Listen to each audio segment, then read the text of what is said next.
Muslimin rahimakumullah. Jenis puasa yang ketiga kita kenal dengan puasa wajib, dan ini kita laksanakan pada bulan suci Ramadan. Tentang teknis pelaksanaan ibadah puasa di bulan Ramadan sudah pernah saya bicarakan pada pertemuan tentang Ramadan dan Idul Fitri. Pada kesempatan ini saya hanya ingin mengajak bahwa di dalam melaksanakan ibadah puasa Ramadan ini, marilah kita mengadakan evaluasi. Kenapa demikian? Barangkali secara jujur, walaupun agak berat, saya masih harus berkata, masih banyak di antara kita umat Islam yang di dalam melaksanakan suatu ibadah terjebak dalam rutinitas ritual. Apa itu rutinitas ritual? Itu bahasa susah. Berhubung saya tidak ingin bicara yang susah-susah, kita bicara yang mudah-mudah saja. Maksud saya, banyak di antara kita umat Islam yang di dalam melaksanakan suatu ibadah itu hanya dengan prinsip asal sekadar gugur kewajiban saja. Akibatnya, sampai sejauh mana ibadah itu berhasil membentuk kepribadian diri kita, kita jarang mengadakan evaluasi dan penilaian. Solat yang penting gugur kewajiban. Puasa yang penting sudah gugur kewajiban. Haji yang penting sudah gugur kewajiban.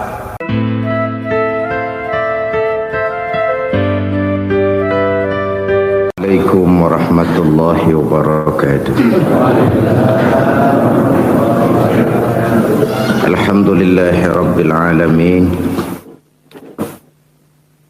wa bihi nasta'inu ala umuri dunya waddin.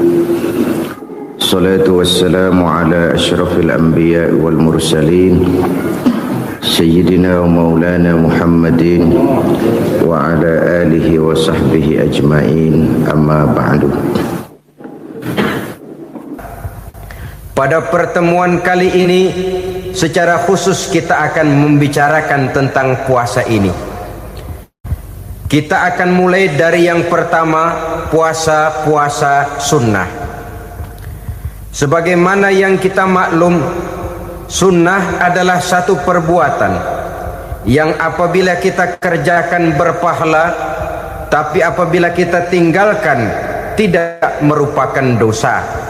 Hanya saja ia merupakan barometer dan ukuran daripada orang-orang yang cinta kepada sunnah itu sendiri. Ada banyak jenis puasa-puasa sunnah ini. Yang pertama, puasa sunnah di bulan Muharram. Rasulullah sallallahu alaihi wasallam bersabda, "Afdhalus siyami ba'da Ramadan syahrullahil Muharram, wa afdhalus salati ba'dal fardhah salatul lail." Diriwayatkan oleh Muslim dari Abi Hurairah. Puasa yang paling utama sesudah puasa Ramadan tidak lain adalah puasa di bulan Muharram, dan solat yang paling afdal sesudah solat yang wajib adalah solat pada sepertiga malam yang akhir. Puasa di bulan Muharram merupakan puasa sunnah dan mempunyai nilai yang sangat besar dalam pandangan Allah Subhanahu wa ta'ala. Buat mereka yang mampu melaksanakan puasa sunnah di bulan Muharram ini, boleh melaksanakannya selama 10 hari. Hari yang pertama, boleh juga 3 hari saja, atau setidak-tidaknya 1 hari daripada bulan Muharram. Yang kedua, puasa 10 hari daripada bulan Zulhijjah. Karena bulan Zulhijjah ini memang termasuk bulan yang dimuliakan oleh Allah Subhanahu wa ta'ala. Pertama, di sana ada hari Tarwiyah, ada hari Arafah, ada hari kurban, ada talbiyah, ada pelaksanaan haji dengan segala manasiknya, maka puasa sunnah di bulan Zulhijjah merupakan amalan yang sangat utama dan besar pahalanya dalam pandangan Allah Azza wa Jalla.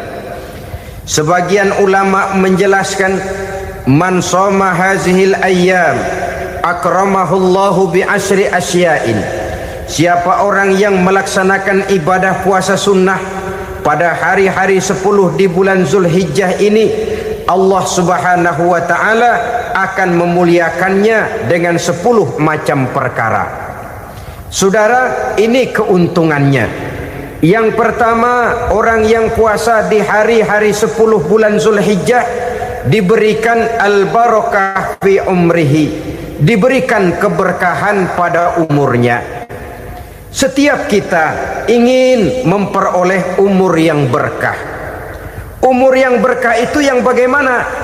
Apa yang jumlahnya panjang? Mungkin.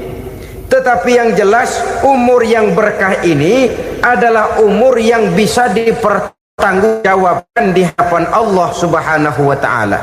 Artinya umur yang diisi penuh dengan kebajikan, umur yang diisi dengan segala macam kegiatan ibadah, dan umur yang dengan demikian sungguh pun kita sudah mati, jasad terkubur dalam tanah, nama kita akan tetap hidup, dikenal orang oleh karena kebajikan yang kita kerjakan.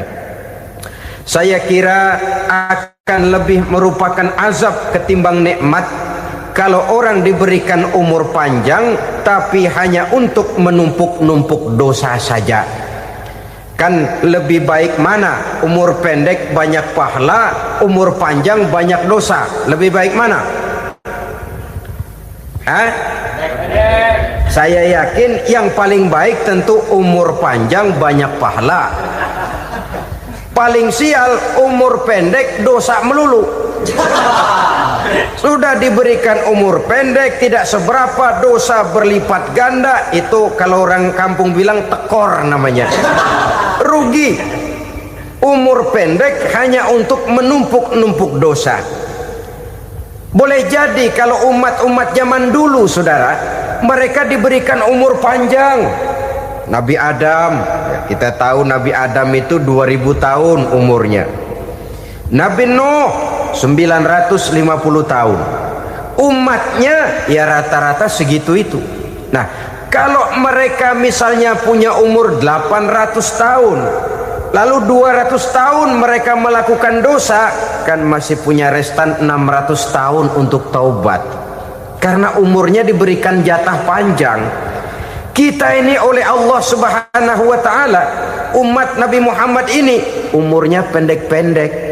Kalau nyontoh Nabi 63 tahun saja. Kalau diberikan 70 tahun umur kita sekarang, itu sudah dapat jatah lebih 7 tahun. Alhamdulillah bahwa Allah memberikan saat-saat, waktu-waktu, tempat-tempat yang punya nilai istimewa, sehingga umur yang pendek ini bisa bernilai panjang, nilai ibadahnya bisa bernilai pahala seperti umat yang berumur panjang dahulu itu.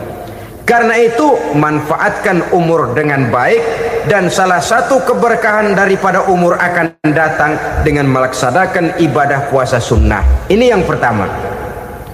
Yang kedua, az-ziyadatu fi malihi, berikan tambahan hartanya, menjadi orang kaya. Kaya apa? Kaya hati setidak-tidaknya. Karena dengan tekun dan rajin melaksanakan ibadah puasa, yang segera tertanam dalam jiwa seseorang merasakan cukup di dalam kehidupan. Itulah dia orang yang paling kaya, orang yang hidupnya paling cukup. Kalau orang sudah merasa cukup dalam hidupnya, maka itulah dia orang yang kaya. Saudara-saudara kaum muslimin rahimakumullah, puasa sunnah memberikan tambahan harta, usahanya berkembang, dengan demikian membawa keberkahan, hartanya makin bertambah, akan menunjang ibadahnya kepada Allah, lebih memantapkan dan membawa ketenangan dalam hidupnya. Itu termasuk berkahnya melaksanakan puasa sunnah itu.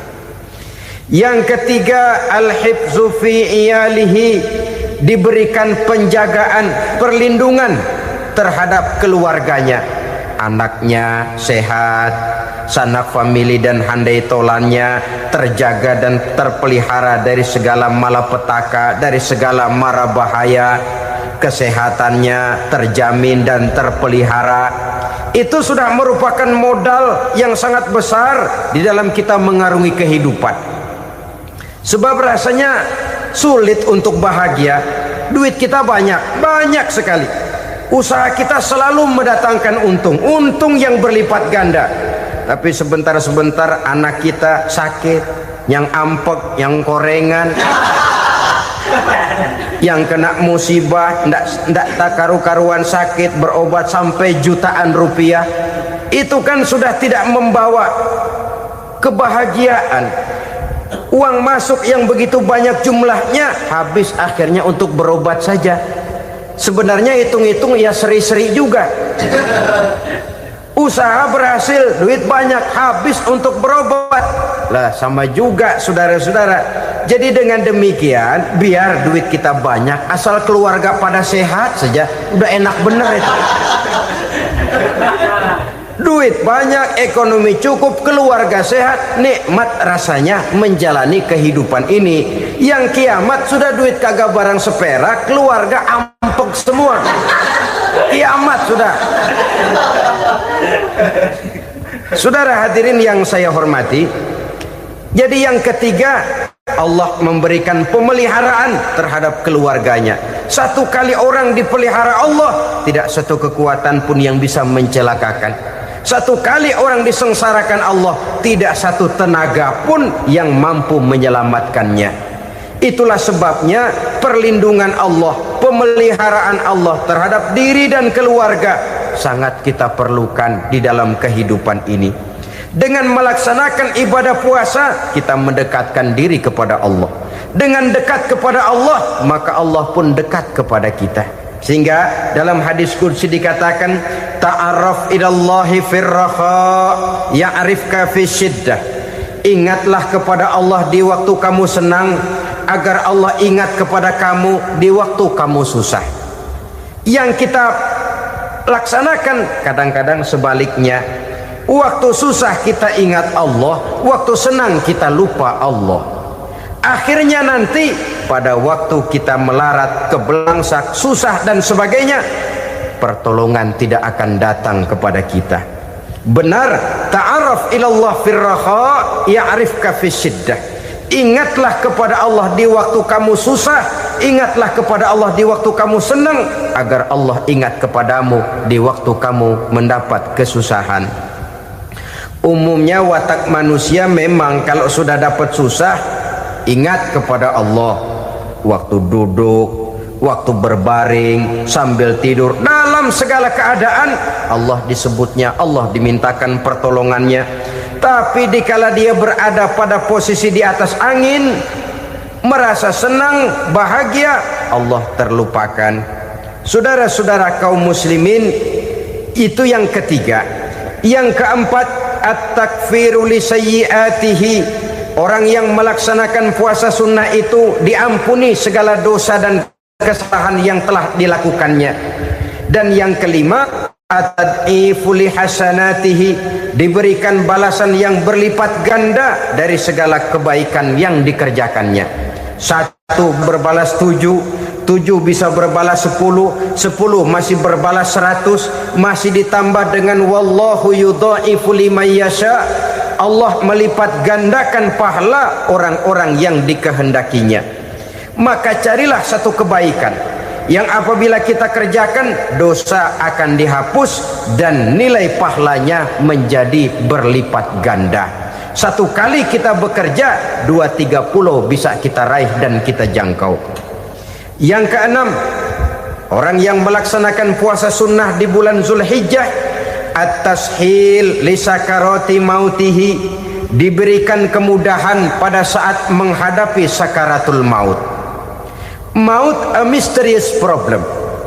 Dia adalah pintu yang setiap orang pasti akan memasukinya. Bahwa mati adalah mati, itu semua kita tahu. Tapi hakikat orang pada saat menghadapi mati itu kan berbeda-beda. Ada yang matinya itu gampang sekali, persis orang tidur saja, tidak nampak gelisah, tidak bikin susah yang hidup, tidak gelimpangan di tempat tidur, persis seperti orang mau tidur saja. Ada yang sulit sekali menghadapi sakaratul maut, gelimpangan di tempat tidur, bikin bingung orang yang nunggu. Kadang-kadang seperti kerbau digorok lehernya. Saudara-saudara, sulit menghadapi sakaratul maut. Oleh karena itu Rasulullah sallallahu alaihi wasallam sering beliau itu kalau berdoa membaca Allahumma hawin alayya fi sakaratil maut. Ya Allah, mudahkan saya di dalam menghadapi sakaratul maut.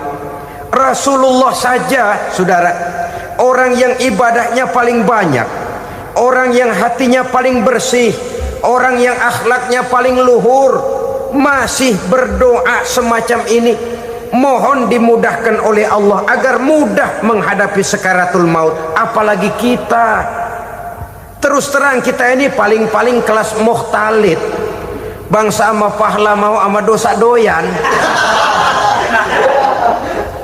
Lebih perlu lagi menghadapi sakaratul maut, sehingga apabila malaikat maut datang menjemput nyawa kita, dimudahkan, jangan dibikin sulit, supaya mudah. Jadilah orang baik-baik.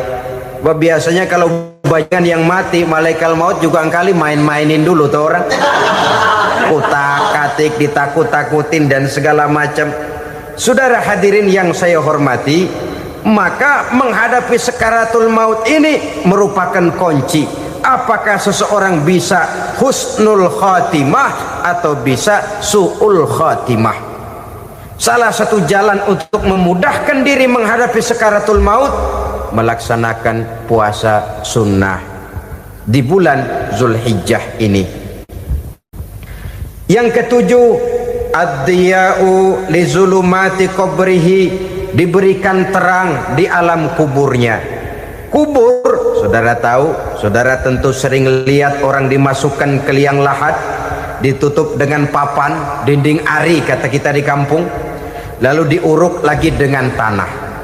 Dalamnya liang lahat, gelapnya liang lahat, gelapnya diuruk dengan tanah, gelapnya di dalam kubur, tiga gelap yang menjadi satu. Bapak moyangnya gelap.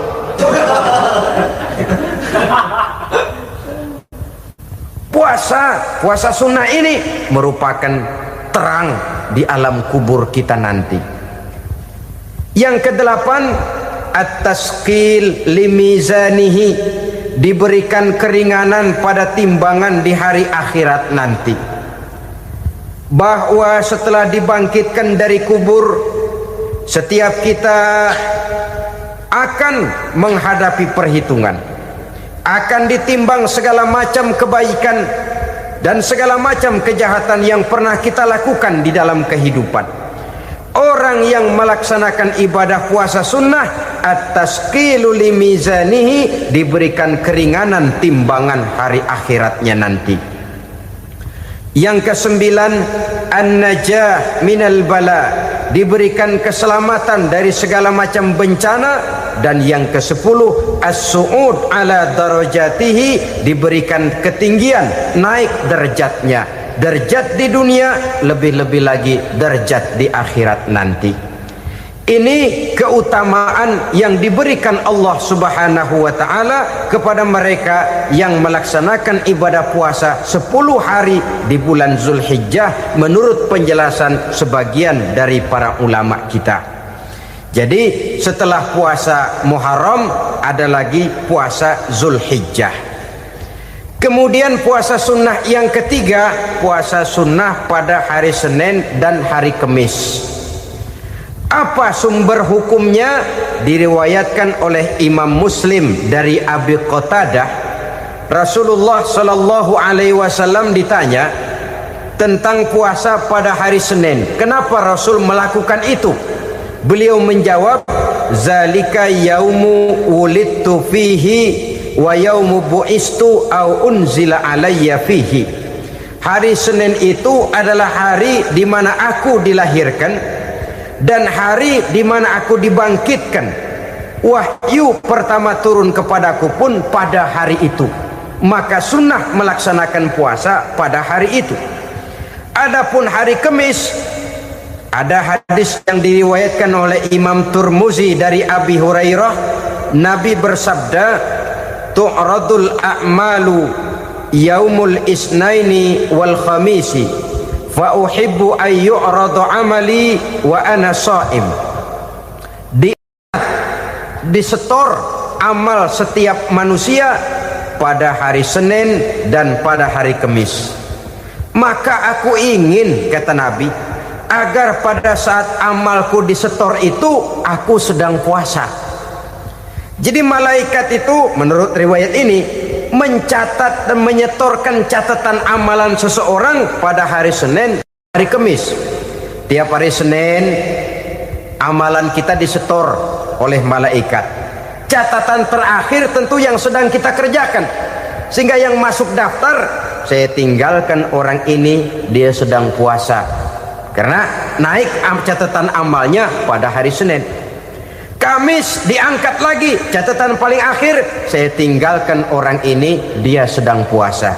Itu makna fa uhibbu ayyurada amali wa ana shaim.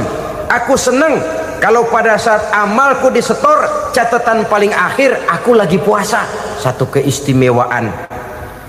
Alangkah celaka tiap amalan disetor kita sedang berbuat jahat. Senin, Kemis, teler, mabok, judi. Tiap amalan disetor, catatan akhirnya saya tinggalkan si fulan lagi teler. Laporan Senin. Kemis laporan lagi, saya tinggalkan si fulan lagi mirit kartu. Saudara hadirin yang saya muliakan, alangkah jeleknya catatan kita. Oleh karena itu sunnah puasa pada hari Senin dan hari Kamis. Ini amalan sunnah, saudara-saudara.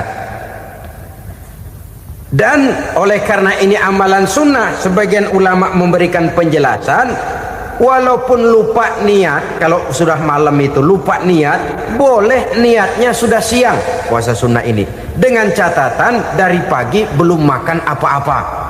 Malam saudara lupa, tahu-tahu ingat ini hari Senin, ini hari Senin, dah jam 10, niatlah jam 10 itu, sah puasanya asal dari pagi belum makan apa-apa.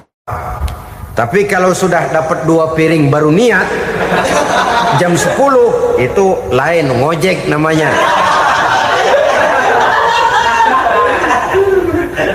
Jadi puasa sunnah yang ketiga, puasa pada hari Senin dan hari Kamis.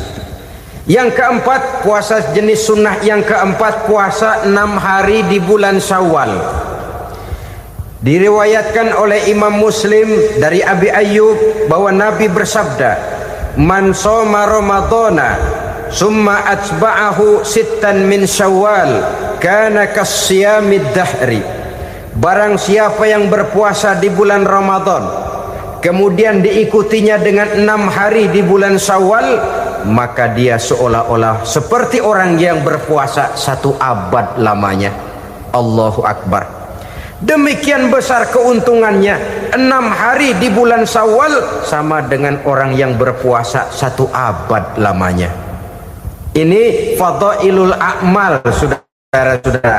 Jangan diartikan karena menang sudah puasa 6 hari bulan Syawal, Ramadan tahun depannya lantas nggak puasa.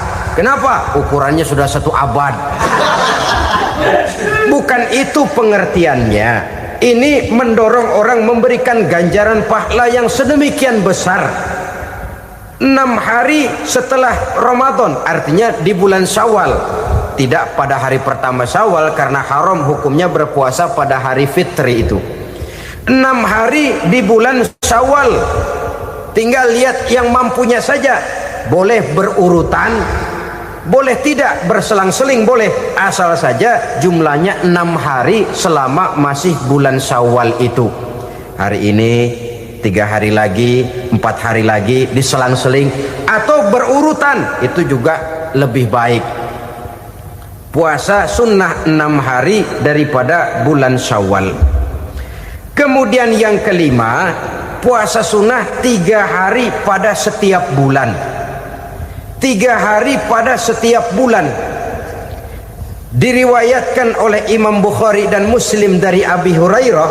Abi Hurairah bercerita, "Ausani khalili sallallahu alaihi wasallam bisalasin." Kekasih saya Rasulullah berwasiat kepada saya, memesankan benar-benar kepada saya untuk melaksanakan 3 amalan yang terpuji. Pertama, siyamu salasati ayyamin min kulli syahrin. Puasa 3 hari dalam setiap bulan. Ini wasiat yang pertama.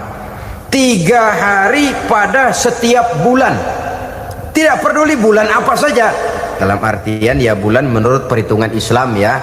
Muharram, Safar, Rabiul Awal, Rabiul Tsani, Jumadal Ula, Jumadil Akhir, Rajab, Sya'ban, Ramadan, Syawal, Zulqa'dah, Zulhijjah dan selanjutnya. 3 hari pada setiap bulan. Tanggalnya tanggal berapa saja, lebih utama pada yang disebut Yaumul Bil, yaitu hari-hari di mana bulan menunjukkan purnama. Tanggal 13, tanggal 14 dan tanggal 15 pada setiap bulannya itu disunahkan melaksanakan puasa. Itu wasiat pertama, puasa 3 hari pada setiap bulan. Wasiat yang kedua, warok'atai duha, melaksanakan sholat duha sekurang-kurangnya 2 rakaat. Itu wasiat yang dipesankan benar kepada saya, kata Abi Hurairah. Pertama, puasa 3 hari pada setiap bulan. Yang kedua, usahakan jangan meninggalkan 2 rakaat minimal daripada sembahyang duha. Kita tahu sembahyang duha itu sembahyang sunnah di waktu pagi seketika matahari naik sepenggalahan. Sekurang-kurangnya 2 rakaat, sebanyak-banyaknya 8 rakaat. Di antara fadilah atau keutamaan daripada sholat duha ini yaitu menyangkut masalah rezeki dan usaha. Kemudian wasiat yang ketiga, wa an utira qabla an anama. Beliau sangat berwasiat kepada saya untuk sholat witir sebelum tidur. Artinya sholat malam sebagai amalan sunnah di dalam kehidupan kita. Jadi saudara-saudara, dalam hidup ini kita akan selalu berbentur dengan keperluan. Kalau pada satu saat kita sudah sampai kepada tahap berpikir ini keperluan saya, tentu hal-hal semacam ini akan kita kerjakan. Kita belum tergerak melaksanakan ini semua oleh karena barangkali kita merasa belum memerlukannya. Karena itu marilah kita berusaha di samping melaksanakan puasa yang wajib juga melaksanakan puasa yang sunnah di dalam kehidupan kita. Ini jenis puasa-puasa yang sunnah. Kemudian yang kedua, ada macam puasa yang disebut puasa nazar. Hukum pelaksanaannya wajib apabila nazarnya sudah terwujud. Puasa nazar, puasa yang dikaitkan dengan suatu persoalan. Umpamanya, kalau saya lulus ujian, saya akan puasa 1 minggu lamanya. Begitu ujiannya ternyata lulus, dia wajib bayar nazarnya. Puasa 7 hari, tidak lagi sunnah tapi wajib karena dia nazarkan. Asal saja tidak sah nazar kepada yang makruh apalagi kepada yang haram. Umpamanya nazar kalau tembus 6 nomor mau puasa 3 hari. Itu nazar semacam itu bukan saja tidak sah tapi haram hukumnya. Tidak boleh nazar kepada yang makruh apalagi kepada yang haram. Jadi apabila maksud yang sudah kita niatkan tercapai, wajiblah nazar itu dibayar, yaitu kalau nazarnya sunnah melaksanakan ibadah puasa.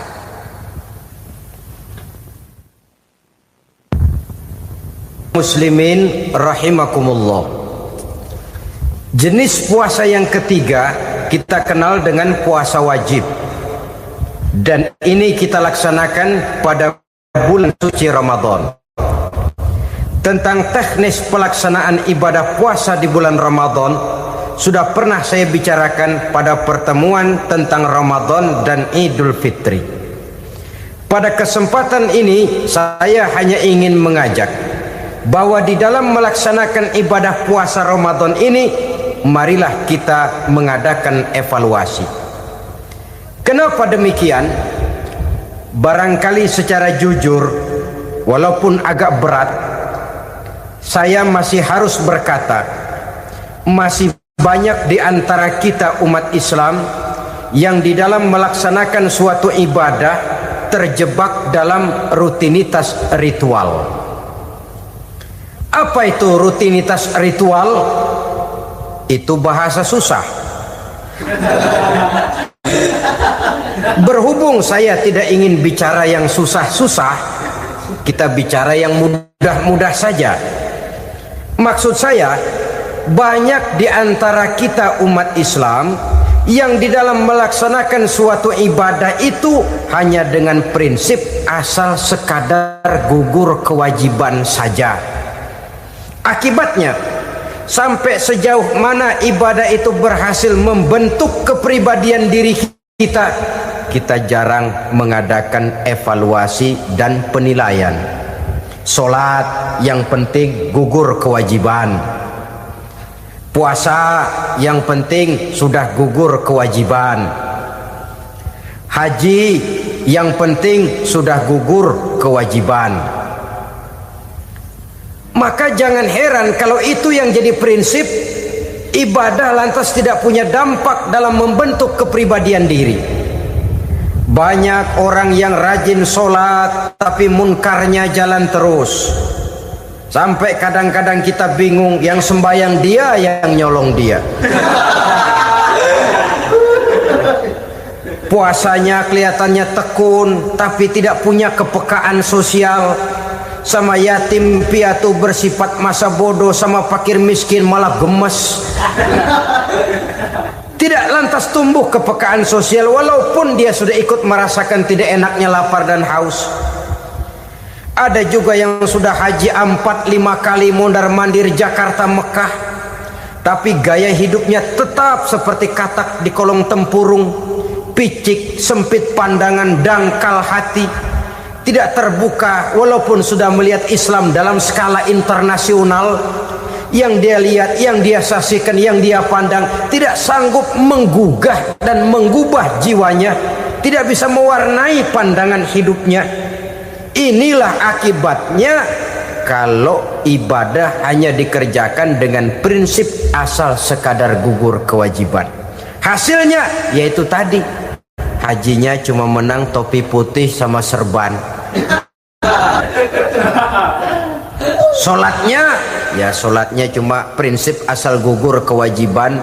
Begitu juga puasanya, begitu juga zakatnya dan ibadah-ibadah lainnya. Bukan tanpa satu maksud. Jikalau Allah Subhanahu wa taala memerintahkan kita melaksanakan ibadah puasa di bulan suci Ramadan, bahkan maksud itu sangat pada penghujung ayat yang memerintahkan kita puasa. Ya ayyuhalladzina amanu kutiba alaikumus syiyam kama kutiba alal ladzina min qablikum la'allakum tattaqun. Orang yang beriman diwajibkan atas kamu berpuasa, telah diwajibkan juga kepada orang-orang yang sebelum kamu, la'allakum tattaqun, agar kamu dengan puasa itu menjadi manusia yang bertakwa kepada Allah Subhanahu wa taala. Dengan kata lain, berhasil atau tidak puasa Ramadan kita ini akan nampak takwa kita meningkat atau tidak setelah kita melaksanakan ibadah puasa. Sehingga kalau orang mengatakan Ramadan itu merupakan month of training, bulan latihan, keluar latihan tentu harus semakin naik dan baik gaya kehidupan kita. Jadi tujuan utama daripada pelaksanaan ibadah puasa adalah untuk membentuk manusia yang bertakwa. Nah, takwa itu kata Imam Qusairi hurufnya ada 4. Ta, qaf, wawu, ya. Masing-masing huruf ini simbol dari pribadi orang yang bertakwa, bina dan dibentuk oleh pelaksanaan puasanya. Mari kita lihat. Huruf ta adalah lambang dari sifat tawadhu, rendah hati. Orang yang bertakwa, orang yang tidak mempunyai sifat sombong. Puasa menanamkan kita kesadaran terhadap kelemahan, terhadap keterbatasan, terhadap segala ketidakmampuan yang kita miliki. Ya Allah, baru sehari nggak kena makan, nggak kena minum, sudah begini lemesnya. Puasa memang kalau pagi orang masih sehat, masih terdorong oleh sahur, siang masih lumayan, tapi zuhur ke atas biasanya mulai sikap lemah manusiawi, keterbatasan kekuatan biologis itu mulai nampak. Dari sini tanam satu kesadaran, kalau begitu apa yang mau disembuhkan di hadapan Allah? Kaya, siapa sih orang paling kaya? Ilmu, siapa sih orang paling pintar? Pangkat, siapa sih orang paling tinggi jabatannya? Dari sifat semacam ini lahir introspeksi, rasa mawas diri, timbul sifat tawaduknya, rendah hatinya, tidak melonjak menjadi angku dan sombong lantaran sedikit kemampuan dan kekuatan yang dimilikinya. Lalu untuk sikap yang lebih jauh, terwujudlah, terbentuklah apa yang dinamakan stabilitas temperatur batin. Orang tetap konstan menjaga nilai-nilai idealisme yang pernah dimilikinya. Dia mulai dengan adil, dia berjalan tetap dengan keadilan, dan dia berakhir juga tetap dalam keadilan. Jangan mulainya adil, tengahnya setengah adil, di akhirnya malah zolim sama sekali. Ini tidak punya stabilitas temperatur batin. Kan banyak orang begitu toh. Mulanya benar, belakangan mau benar sendiri. Mulanya sudah rela berkorban buat kepentingan orang banyak, belakangan malah selalu mengorbankan kepentingan orang banyak. Waktu di bawah rajin baca ayat kursi, dapat kursi lupa ayat. Stabilitas temperatur batin, tertipu oleh perasaan seolah-olah situasi dan kondisi sudah serba memungkinkan, sudah serba menguntungkan. Orang yang dibentuk pribadinya oleh pelaksanaan ibadah puasa, dia sadar apapun keberhasilannya, apapun kedudukannya, apapun nilai kekayaannya, itu cuma sebagian kecil sekali dari apa yang ada pada zat Allah Subhanahu wa ta'ala. Hati tidak takabur, sesuai dengan namanya takabur dari kalimat takabbaro ya takabbaru, membesar-besarkan diri. Orang yang suka membesar-besarkan diri, orang yang tidak yakin bahwa dirinya orang besar, lalu dibesar-besarkan dirinya. Sebenarnya itu sudah satu sikap di mana dia tidak percaya kepada diri sendiri. Dirinya sebenarnya bukan apa-apa, cuma ingin dianggap besar, lalu dibesar-besarkan. Takabur namanya. Puasa sekali lagi melatih kita menanamkan kesadaran akan kelemahan dan keterbatasan kita sebagai makhluk. Itu sikap tawadhu. Fir'aun, saudara tahu Fir'aun, lama-lama dia jadi raja, lupa diri dan lupa daratan, melonjak menjadi angku dan sombong sampai kepada puncak kekurang ajarannya, memproklamirkan dirinya menjadi Tuhan. Hitler juga begitu. Pendeknya orang manakala tidak ada kesadaran tentang dari mana segalanya berasal dan kemana segalanya akan kembali, dia mudah out of control. Kalau sudah out kontrol, maka dia akan melakukan perbuatan yang melampaui batas. Itu yang pertama. Jadi orang takwa, orang yang rendah hati, salah satu tujuan daripada pelaksanaan ibadah puasa menanamkan sikap rendah hati. Dari sikap rendah hati ini yang timbul lalu apa? Kepekaan sosial. Kalau saya puasa, Saya sudah merasakan bagaimana tidak enaknya lapar. Saya sudah merasakan bagaimana tidak enaknya haus. Tapi bagaimanapun, saya lapar cuma sebentar, saya haus cuma sebentar.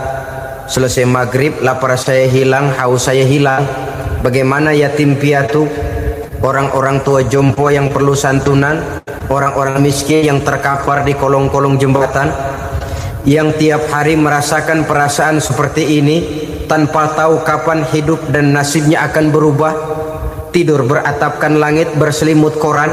Kalau demikian, saya ini beruntung. Kalau demikian, apa yang bisa saya lakukan untuk mereka? Kepekaan sosial ini lalu timbul dalam apa yang orang sekarang namakan solidaritas, kesetiakawanan sosial. Hidup tidak hanya untuk kepentingan diri dan perutnya sendiri saja, tapi mau menolong, mau membantu orang yang memang memerlukan bantuan dan pertolongan itu sendiri. Jangan setelah tahu lapar tidak enak, haus tidak enak, tapi kita tidak mau tenggang rasa, tidak mau timbang rasa. Begini loh tidak enaknya lapar, begini loh tidak enaknya haus. Ini terjadi pada diri saya. Saya masih mampu, masih berbuka puasa. Bagaimana yang tiap hari merasakan seperti ini? Tidak Ramadan, tidak Syawal, tidak Zulqa'dah, tidak Zulhijjah, selalu kelaparan dan kehausan. Dari sana timbul kepekaan sosial. Lalu lahirlah sikap pemurah, dermawan, mau menoleh ke kiri dan ke kanan. Bahkan Al-Quran itu sampai mengancam betul. Ara'aita allazi yukadzibu bid-din fadzalika allazi yad'ul yatim wa la mendustakan agama. Islam mendustakan Islam. Salat dia tapi mendustakan salat. Puasa dia tapi mendustakan puasa. Siapa mereka itu? Fadzalika allazi yad'ul yatim. Merekalah orang-orang yang meninggalkan anak-anak yatim. Wa la yahuddu ala ta'amil miskin, dan tidak pernah memberi pertolongan, tidak memerintahkan memberi makan kepada fakir miskin, walaupun dia berada pada posisi dan kondisi yang memang dia mampu. Nah, kalau dia tidak mampu itu lain soal. Dia mampu, dia tahu, dan dia diam saja. Itu termasuk yukadzibu biddin, orang-orang yang mendustakan agama. Berlindung kita kepada Allah, jangan sampai termasuk ke dalam kelompok itu. Yang kedua saudara, huruf takwa itu qaf. Qaf adalah lambang dari sifat qanaah. Qanaah artinya merasa cukup. Puasa melatih kita untuk bersikap cukup dalam hidup. Kalau kita perturutkan menjelang saat berbuka, menunggu waktu berbuka, istilah orang di Jawa Barat ngabuburit katanya. Kita menunggu saat berbuka, segalanya saja ingin kita beli, segalanya saja ingin kita minum, semuanya saja ingin kita makan. Sebab nafsu sudah begitu berupa, perut sudah sedemikian lapar, kerongkong sudah sedemikian haus, rasanya semuanya saja ingin kita telan. Tapi tahukah kita bahwa setelah maghrib berbunyi, berapa banyak yang kita makan, berapa banyak yang kita minum? Sesuaikah dengan keinginan kita tadi siang? Tadi siang semuanya ingin kita makan, tadi siang semuanya ingin kita minum. Setelah berbuka, berapa banyak yang kita makan, berapa banyak yang kita minum? Itulah kehidupan. Segalanya ingin kita kuasai, segalanya ingin kita punyai, tapi berapa sih yang benar-benar kita perlukan? Maka orang kaya adalah orang yang hidupnya cukup. Orang miskin hakikat yang selalu merasa kurang.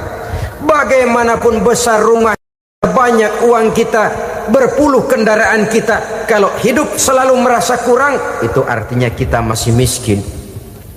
Maka jikalau ingin menjadi orang kaya, kuncinya hakikatnya cuma satu, hati kita merasa cukup dengan yang diberikan Allah, bersyukur atas segala nikmatnya, dan dengan syukur itu, nikmat itu akan ditambah oleh Allah Subhanahu wa ta'ala. Puasa menimbulkan sifat qanaah, dan qanaah adalah watak daripada orang-orang yang bertakwa kepada Allah Subhanahu wa taala. Persis seperti orang minum air laut. Makin diminum makin haus, makin diminum makin kering tenggorokan. Begitulah orang berhadapan dengan materi. Tadinya dia akan senang kalau dia merasa punya tanah ratusan hektar. Sudah ratusan hektar tidak cukup, ngelamun lagi, alangkah nikmatnya kalau bisa beli gunung. Gunung dibeli. Sudah punya gunung, lihat laut. Aduh, kalau laut juga bisa dibeli, beli lagi laut. Sudah punya laut, lihat ke atas langit, ada yang jual apa enggak ya?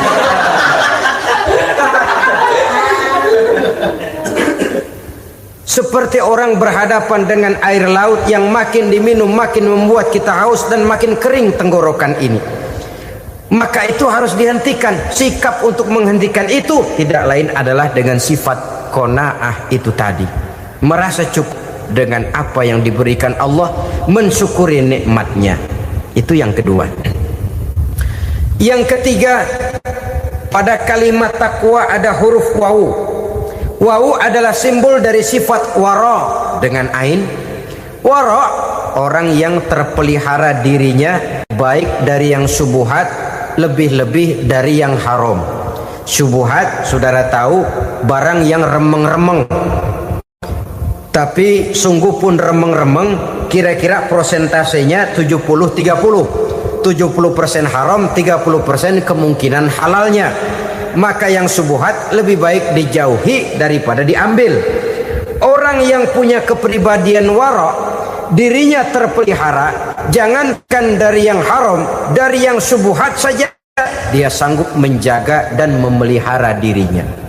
Oleh karena itu saya heran kalau orang di bulan Ramadan dia sanggup menjaga diri di waktu siang dari jenis makanan yang halal, dari jenis minuman yang haram. Ada tahu nganggur di meja siang, enggak dia makan. Ada air teh nganggur di meja siang, enggak dia makan. Padahal itu jenis makanan dan minuman yang halal.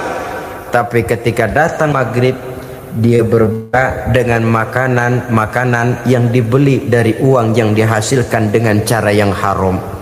Bukankah itu sesuatu yang terbalik? Bukankah dengan demikian sudah tidak lagi menimbulkan sikap yang bisa memelihara dan menjaga kepribadian diri?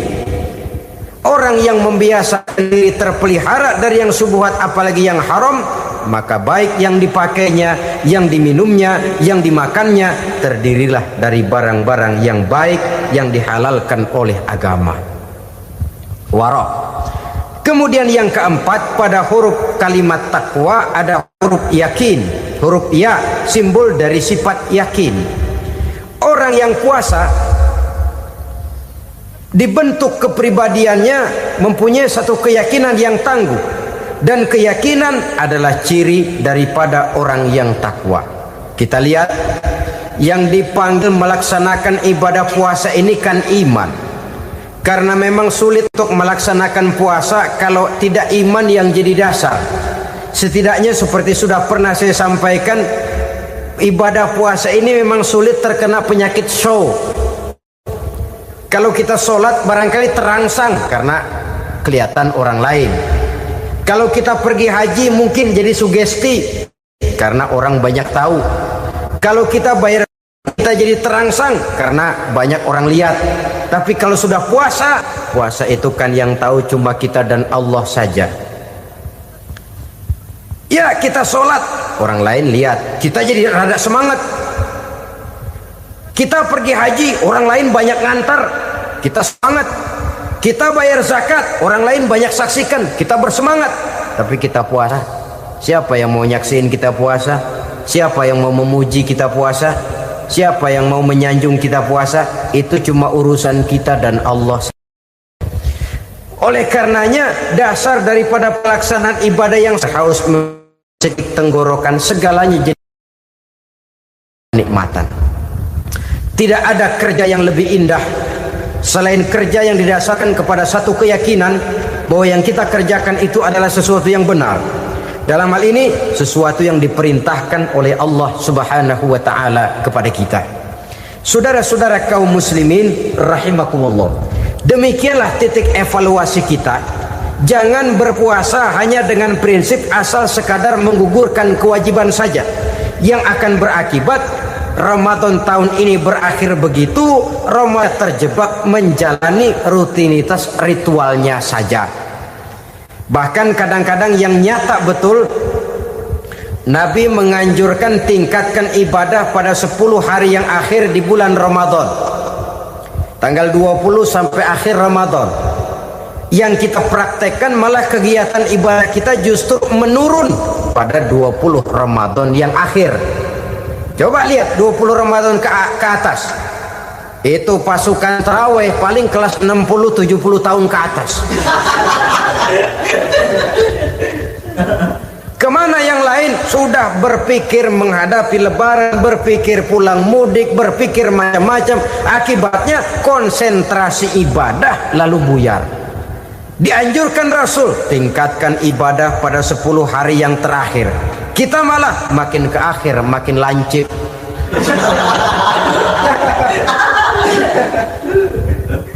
Saudara-saudara kaum muslimin rahimakumullah, kita terjebak oleh sesuatu yang sementara, oleh sesuatu yang bersifat kulit, lalu meninggalkan isinya.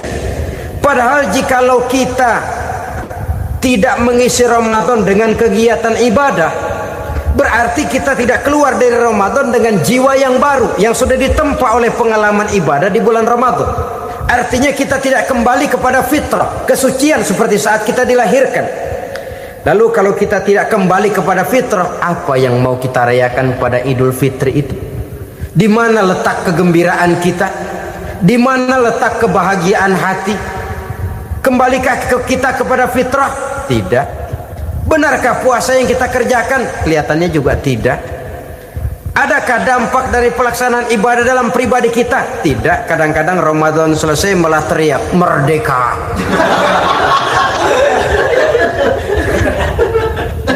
Kalau tadinya Ramadan dia merasa terhalang, mau keluar siang, mau makan siang, bulan puasa, mau minum siang, bulan puasa, mau gandengan, bulan puasa. Ramadan selesai, kibarin bendera, teriak merdeka.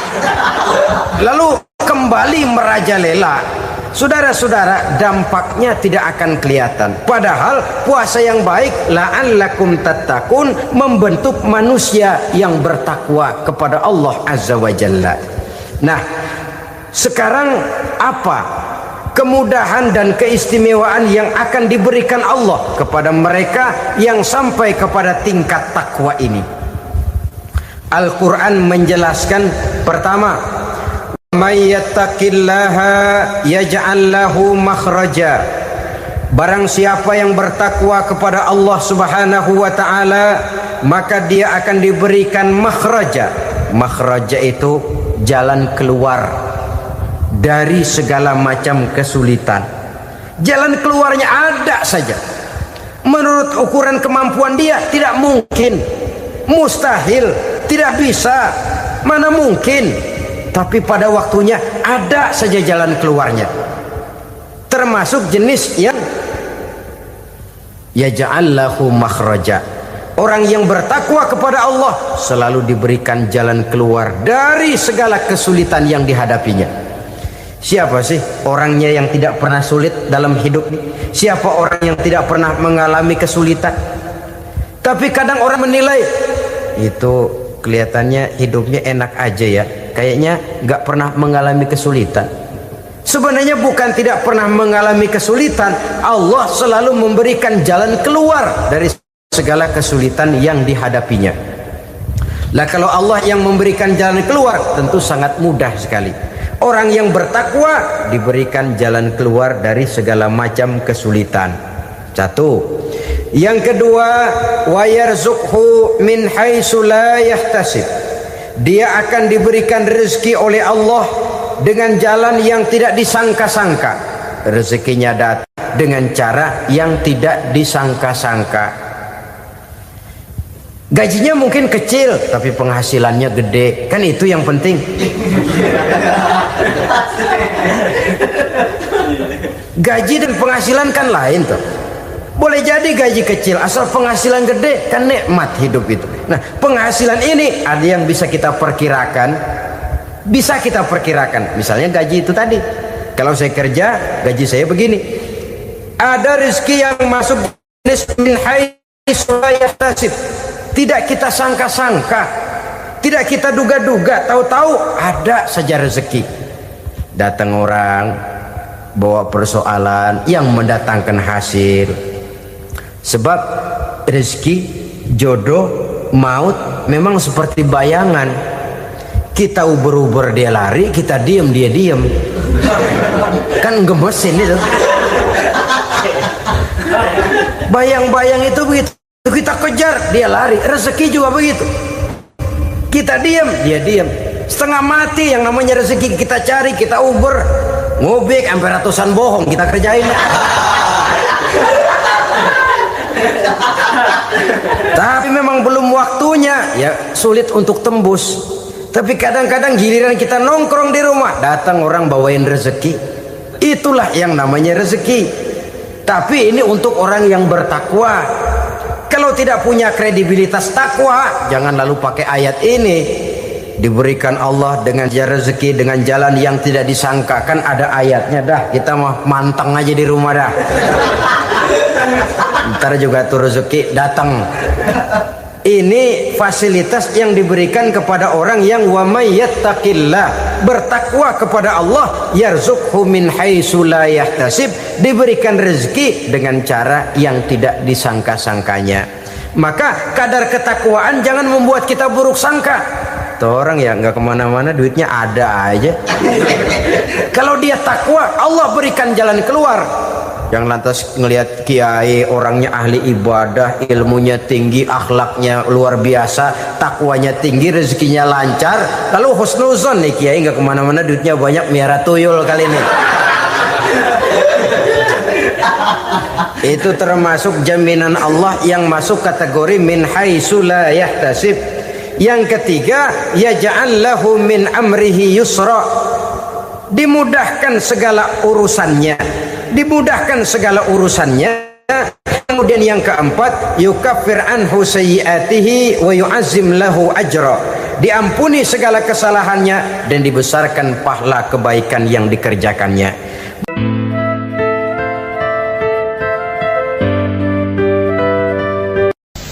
Bapak-bapak, ibu-ibu, saudara-saudara kaum muslimin rahimakumullah.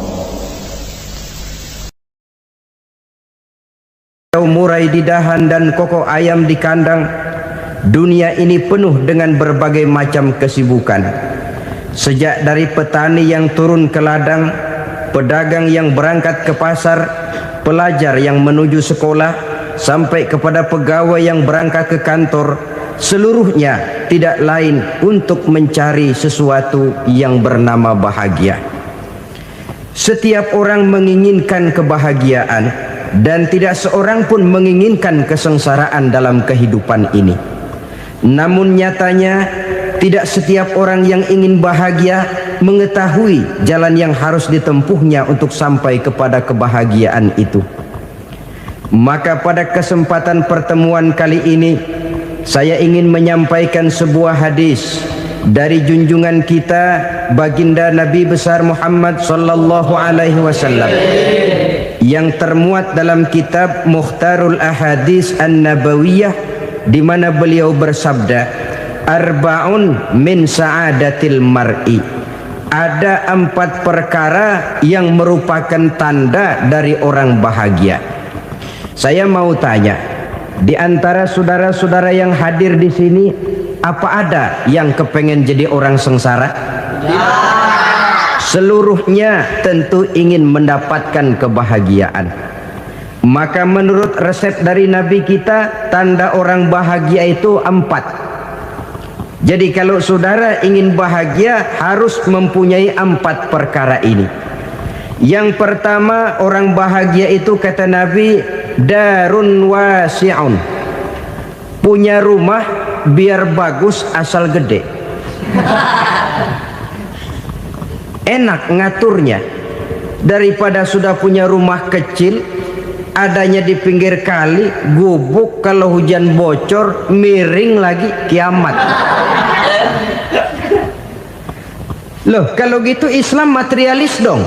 Hadis ini boleh diartikan dengan makna hakiki, arti yang sebenarnya, boleh diartikan dengan makna majazi, arti kiasan. Kalau dia diartikan dengan arti kias, maka yang dimaksud darun wasi'un ay qalbun wasi'un, rumah yang luas tidak lain daripada hati yang lapang, karena di situ kunci kebahagiaan yang sebenarnya. Walaupun kita cuma tinggal di petak berukuran 2 kali 3 meter, kalau hati kita luas rasanya rumah itu.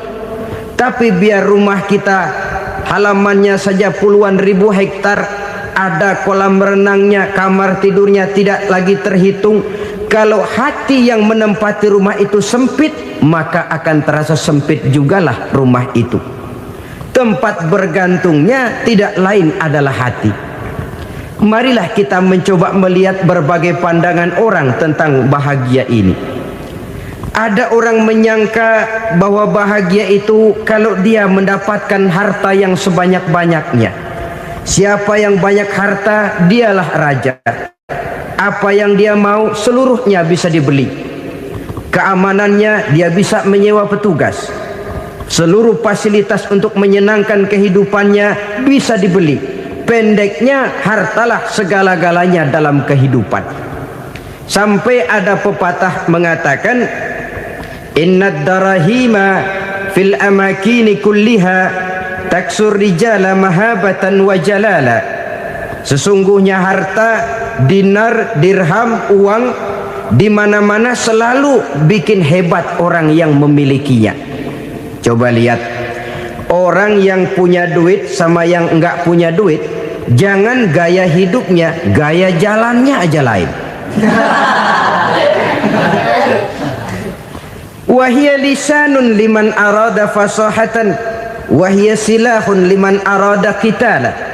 Uang adalah senjata yang paling ampuh bagi orang yang mau pergi perang, dan lidah yang paling fasih bagi orang yang mau bicara. Kalau bicara dengan lidah macet, cobalah bicara dengan harta, lancar. Sampai ada pepatah demikian, segalanya bisa diatur dengan harta. Maka di kalangan orang yang berpandangan semacam itu, seluruh kegiatan hidupnya hanya terfokus kepada bagaimana mengumpulkan harta yang sebanyak-banyaknya. Tidak peduli halal haram, tidak kenal sore pagi siang dan malam, tidak sempat sujud, jauh dari agama, jauh dari kehidupan yang bersifat ruhaniyah, jauh dari Allah dan sebagainya. Sampai dalam Al-Quran dikelompokkan dalam kelompok yang dinamakan lumazah. Allazi jama'a malahu wa addadah yahsabu anna malahu akhladah. Mereka mengumpul-ngumpulkan harta sebanyak-banyaknya dan menyangka bahwa harta yang banyak itu dapat mengekalkan hidupnya, mengekalkan kekayaannya, mengekalkan kebahagiaannya. Saudara hadirin yang berbahagia, kalau pandangan hidup ini benar, artinya kalau harta memang merupakan satu-satunya hal yang dapat membuat orang bahagia, tentu di rumah mewah tidak akan pernah ada tangis derita. Tentu di satu tempat di mana fasilitas hidup serba menunjang tidak ada yang namanya penderitaan. Tapi suka dan duka, sedih dan gembira, senyum dan tawa adalah milik setiap orang, baik dia punya harta maupun dia tidak punya harta. Nyatalah bahwa harta semata-mata bukan merupakan jaminan bahwa orang akan bahagia. Walaupun tanpa harta orang sulit untuk bahagia. Saya mau cerita, ada orang super kaya, namanya Aristotle Onesimus, raja tanker Yunani. Dia punya kapal tanker saja konon sampai 11 banyaknya. Punya perusahaan penerbangan yang disebut Olympic Airlines. punya hotel di berbagai kota besar di dunia ini, sejak dari New York, London, Paris, Rome dan sebagainya.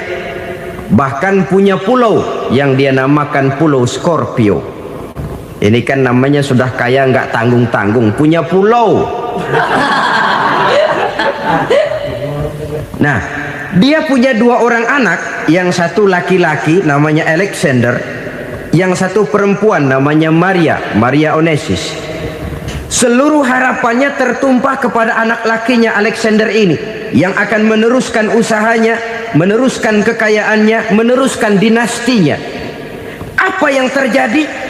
Ternyata anak yang dia harapkan yang bernama Alexander ini mati muda dalam kecelakaan pada waktu dia olahraga. Apa olahraganya? Namanya olahraga anak orang kaya, golongan jet set. Olahraganya olahraga pesawat terbang. Jatuh, ya nggak kapungut, habis mati. Tinggal satu anak perempuannya, Maria Onesius. Tapi anak perempuan ini juga malah urakan. Terakhir dia pacaran, bahkan kemudian kawin sama orang Rusia. Rupanya Aristotle Onesius ini broken. Kekayaannya yang berlimpah ruah, perusahaannya yang begitu banyak, siapa yang akan meneruskan? Siapa yang akan menggantikan? Sampai kemudian dia mengurung diri di Pulau Scorpio dan mati di sana secara mengenaskan. Seorang multi jutawan, seorang yang super kaya, mati menyendiri di pulau sepi. Ibarat kata pepatah, anak ayam mati di lumbung. Bukan kekurangan makanan, keurugan makanan.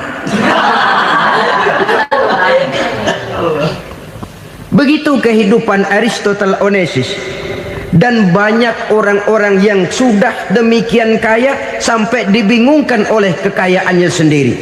Telusurilah kehidupan David Rockefeller misalnya, Henry Ford misalnya, Adnan Khashoggi misalnya. Multi jutawan yang kadang-kadang dibuat keder oleh kekayaannya sendiri. Pantas ketika Imam Ali ditawarkan orang, "Ya Ali, kalau kepadamu disuruh pilih ilmu atau harta, kau pilih mana?" Ya jelas pilih ilmu dong. Kenapa? Pertama, ilmu kalau kita berikan kepada orang lain tambah. Tapi harta kalau kita berikan kepada orang lain kurang. Saudara punya uang 10.000, dibagi orang 5.000, jelas uang saudara berkurang. Tapi saudara punya ilmu, diberikan kepada orang lain bisa, saudara pun makin mantap. Tidak lantas jadi bodoh karena ngajarin orang. Saudara bisa Fatihah lalu mengajarkan orang Fatihah, orang bisa, saudara pun makin hafal. Tidak lantas setelah diajarin orang ilmunya hilang. Begitu datang dia minta orang, "Tolong ajarin saya Fatihah," udah habis, nggak ada.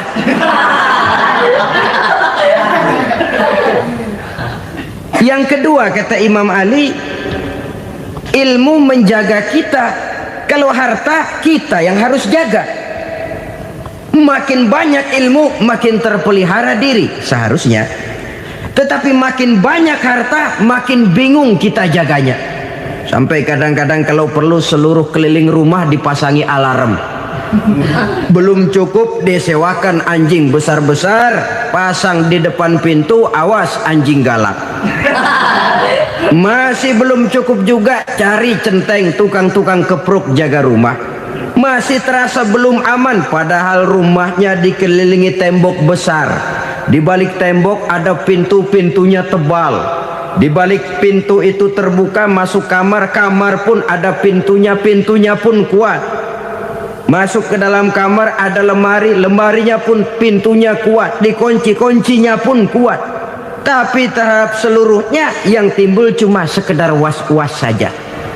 Kesimpulannya sekali lagi, tanpa harta orang memang sulit untuk bahagia. Tapi harta semata-mata tidak merupakan jaminan orang akan bahagia. Dengan hati yang luas, itu modal utama untuk mencapai kebahagiaan hidup. Orang yang hatinya luas, saudara-saudara, punya hati yang lapang, melihat kenyataan hidup ini, dia bersyukur senantiasa kepada Allah. Lantas tidak timbul hasud dan iri hatinya. Oleh karena itu jiwanya selalu lapang. Kalau tidak, cupik hati namanya, dangkal pandangan, tidak senang melihat orang lain dapat nikmat, dan itu sering dijadikan contoh. Kalau orang yang lapang dada, dia lihat tetangganya beli TV baru, dia berkata, alhamdulillah ya, tetangga kita beli TV, mudah-mudahan kita bisa ikut nonton. Lapang dadanya. Tapi orang yang sempit hati, lihat tetangga beli televisi, meriang. Enggak diapa-apain, meriang. Besoknya dengar tetangga beli motor, makin sakit, ke rumah sakit. Lalu di rumah sakit dengar tetangganya beli mobil, mati. Disiksa oleh perasaannya sendiri. Orang kalau hati sudah sempit dalam hidup, kemanapun dia pergi, sempit rasanya medan kehidupannya. Kemudian kita melihat juga ada orang yang menilai bahwa bahagia itu katanya kalau punya kedudukan yang tinggi, pangkat yang agung, wibawa yang besar. Mungkin betul, tapi mungkin juga tidak. Bergantung kepada hati orang yang punya pangkat itu. Sama dengan harta tadi. Harta akan membawa bahagia kalau dia jatuh ke tangan orang yang berhati lapang. Tapi harta akan jadi bencana kalau jatuh ke tangan hati orang yang sempit. Pangkat akan membawa bahaya kalau jatuh di tangan hati orang yang sempit. Lebih dari itu, kenyataan mengajarkan kepada kita bahwa ternyata pangkat dan jabatan tidak selamanya memberikan kebahagiaan dalam kehidupan. Bahkan resikonya kelewat besar. Beberapa bukti kita bisa ambil dari para pemimpin dunia yang menjadi korban lantaran pangkat dan jabatan yang disandangnya. Saudara ingat Presiden Abraham Lincoln dan John Kennedy dari Amerika? Dibunuh orang. Park Chung-hee dari Korea Selatan, Ziaur Rahman dari Bangladesh, Anwar Sadat dari Mesir, terakhir Indira Gandhi dari India, menjadi korban dari pangkat dan jabatan yang disandangnya dari orang-orang yang tidak senang dia memegang jabatan itu. Dia akan mudah mengundang bencana.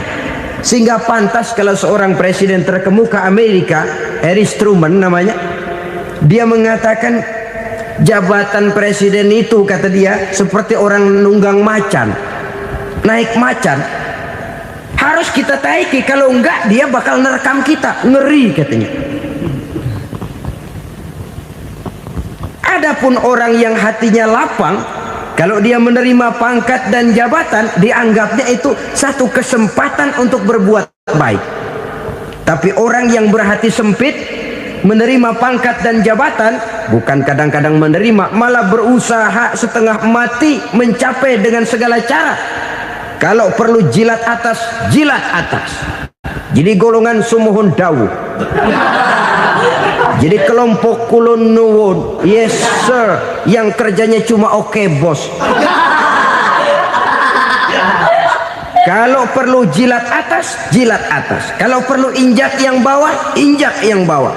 Perlu sikut kiri kanan, sikut kiri kanan. Yang penting pangkat dapat, jabatan dapat. Orang yang semacam ini, kalau sudah mempunyai pangkat dan jabatan, biasanya dia tidak menganggap itu sebagai amanah, tidak menganggap sebagai kesempatan berbuat baik, tapi malah kesempatan untuk memperturutkan hawa nafsunya yang dilatar belakangi oleh kesempitan hatinya tadi. Apalagi kalau orang memperoleh pangkat karena banyak mengeluarkan uang. Seakan-akan pangkat dan jabatan itu sekarang macam proyek, pakai tender. Siapa yang berani bayar segini naik, nggak berani minggir. Padahal logikanya, kalau orang mencapai satu jabatan karena banyak mengeluarkan uang, hampir bisa dipastikan bahwa setelah jabatan itu dia pegang, langkah pertama yang akan dilakukannya ialah berusaha bagaimana uang yang dia keluarkan supaya kembali.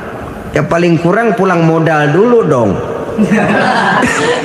Soal mikirin rakyat soal nanti, tapi ini modal harus pulang. Itu celakanya kalau orang memperoleh pangkat dan jabatan cuma karena banyak mengeluarkan uang.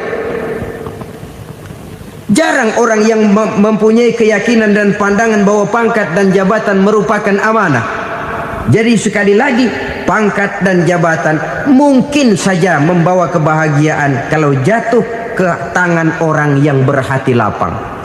Tapi bisa jadi bencana kalau dia jatuh ke tangan orang yang mempunyai hati yang sempit. Dan lagi-lagi stresnya hati yang lapang. Lalu sebagian orang, saudara, ada yang berpandangan katanya bahagia itu kalau jadi orang terkenal, mempunyai popularitas, menjadi idola di kalangan remaja, di kalangan orang tua, di segala lapisan masyarakat. Padahal makin populer orang makin terikat dia. Ya kalau macam kita ini kan nggak punya nama, nggak populer, tengah malam buta mau nongkrong di warung Tegal aman. Tapi pangkat, jabatan, kedudukan, popularitas menyebabkan kita diikat dengan berbagai macam peraturan. Cuma mandi sama ke WC saja yang nggak dikawal.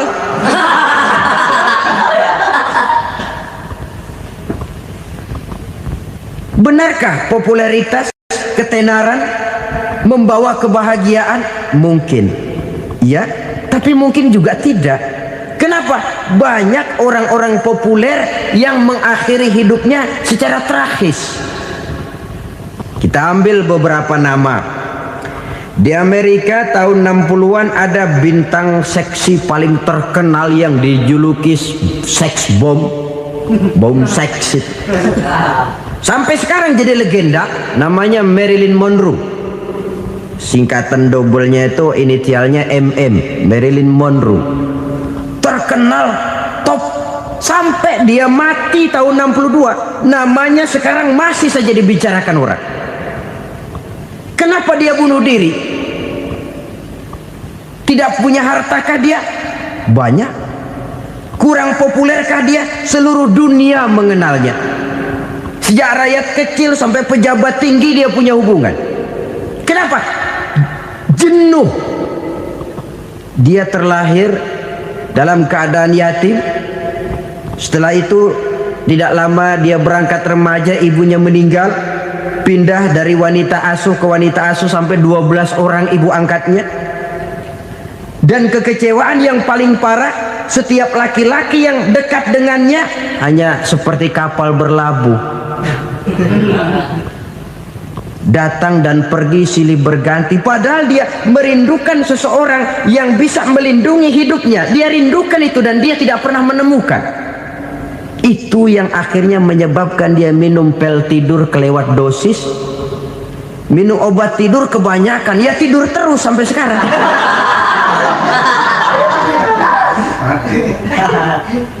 Dia mengakui, saya telah memiliki ketenaran, tapi saya tidak pernah hidup dalam ketenaran itu.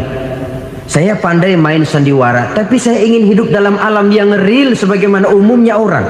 Itu yang dia rindukan.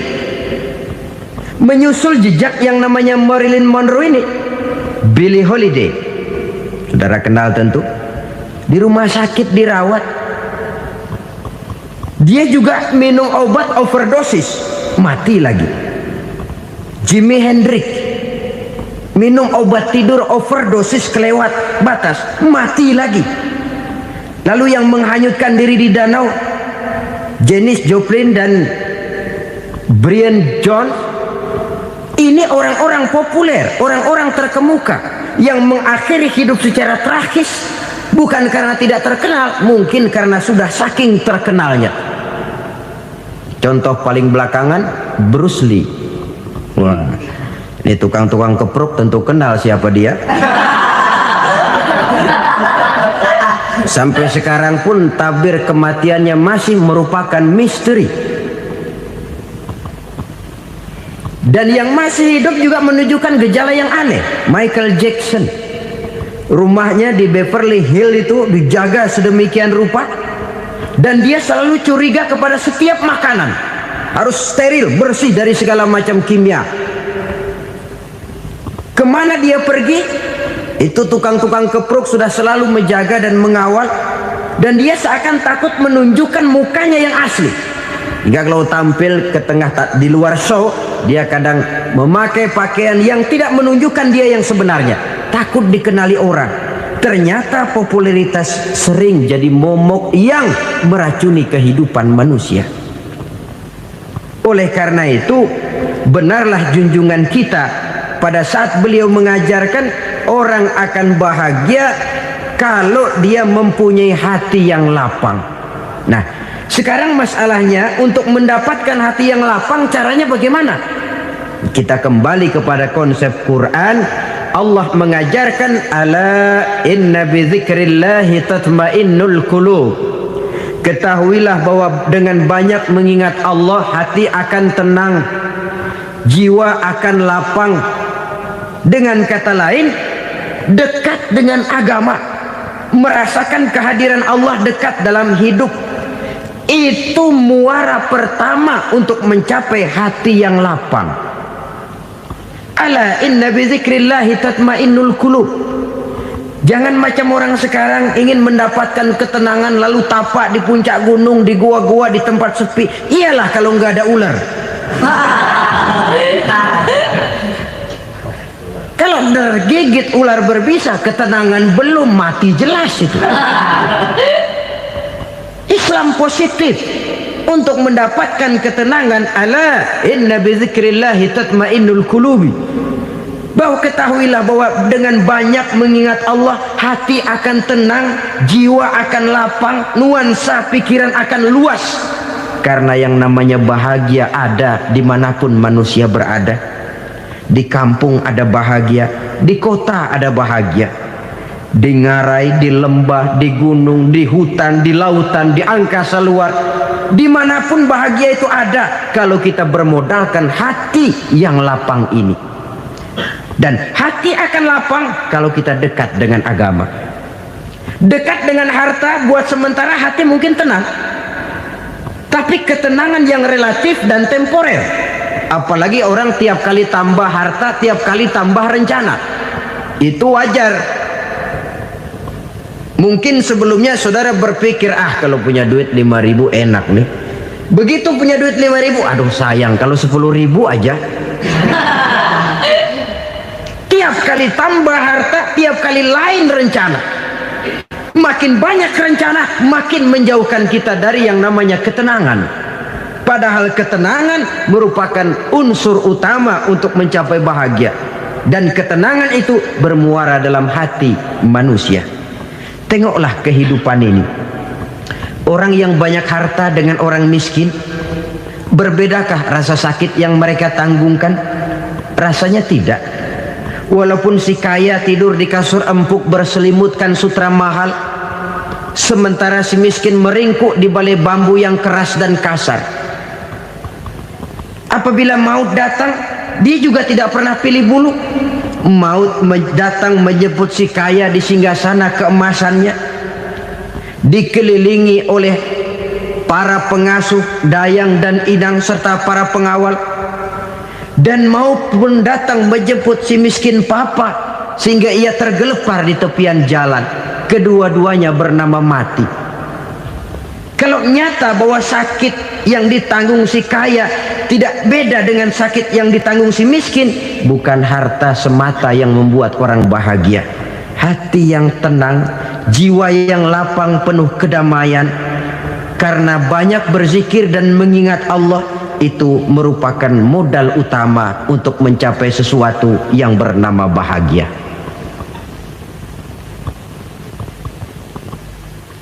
Saudara hadirin yang saya hormati, inilah yang pertama dari 4 ciri yang digambarkan oleh Nabi tentang tanda-tanda orang bahagia. Dan harus berangkat dari yang pertama ini, hati yang lapang. Ini yang harus kita miliki lebih dahulu. Baru nanti akan menyusul kepada poin yang ketiga, kedua, dan selanjutnya. Sebab kalau hati sudah terisi dengan jiwa yang lapang, seluruh persoalan insya Allah akan bisa kita atasi dengan sebagaimana mestinya. Yang kedua sekarang, tanda orang bahagia menurut baginda Nabi, markabun sari'. Orang bahagia itu, kata beliau, punya kendaraan biar cepat asal lancar. Artinya kemana dia mau pergi mudah. Apa maksud hadis ini? Kalau kita kaji lebih dalam, kendaraan itu kan alat transportasi. Transportasi tidak lain adalah usaha memudahkan komunikasi. Pindah dari situ kepada teori bahwa manusia adalah zon political, makhluk bermasyarakat yang tidak bisa memenuhi kebutuhan hidupnya secara sendirian. Kita memerlukan keberadaan orang lain dalam kehidupan ini. Untuk memakai baju saja kita sudah perlukan petani yang tanam kapas, pabrik yang memintal kapas jadi benang, pabrik yang menenun benang jadi kain, sampai kepada mesin jahit, sampai kepada tukang jahit. Itu cuma untuk memakai pakaian saja. Tidak seorang pun di antara kita yang sanggup memenuhi kebutuhan hidupnya secara sendiri. Kita perlu orang lain. Maka kebebasan dalam arti mutlak, kebebasan tanpa batas, itu tidak mungkin ada dalam kehidupan. Karena kita mengadakan yang disebut interaksi sosial.